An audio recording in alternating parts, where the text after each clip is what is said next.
कलाहांडी जिलार हजार हजार बीजेपी कर्मी आज मुख्यमंत्री नीति आदर्श रे अनुप्राणित होई बीजेडी रे सामिल होइछन्ति। दीर्घ किछि दिन धरी असंतुष्ट कर्मी दल परिवर्तन करने घटना चर्चा जोर धरथिबा बेले आज कांग्रेस और बीजेपी छाड़ी प्रतिदिन भुवनेश्वर शंखभवन आसी बीजेडी रे जोग देउछन्ति अनेक नेता और कर्मी। खाली सेतिक नुहे, आगामी दिन में कलाहांडी रे बृहत विजय होगा सह 2024 रे रेकर्ड तोड़ भोट हातेवा सह नुआ इतिहास रचिबारे सफल हब बिजु जनता दल।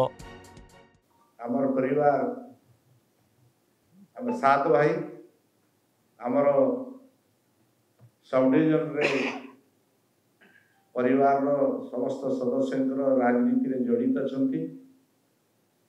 मोर बड़ भाई सुरेंद्र पड़जोशी 1990 मसीह जनता दल कोकसरा विधानसभा से निर्वाचित होते। परवर्ती समय आम अन्य पार्टी को भी जाइलु।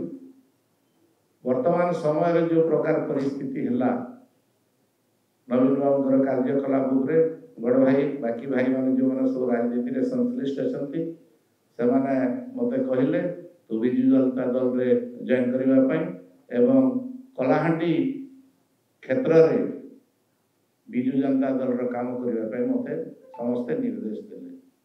से मोर जो सहकर्मी भाई माने थिले जो दिन मोर टिकेट कटला 3 तारीख दिन प्राय अधिकांश लोग बीजेडी रे जॉइन कर सारे आउ बाकी जो मैंने अच्छा समस्त को भानीपाटना हो या धर्मगढ़ हो सबको जॉइन कर विजु जनता दल प्रार्थी मान को जितेबा चेष्टा करे जोड़ी संघ को जितेबा चेष्टा करे। भुवनेश्वर प्रियकांत साहू को रिपोर्ट, प्रिय न्यूज।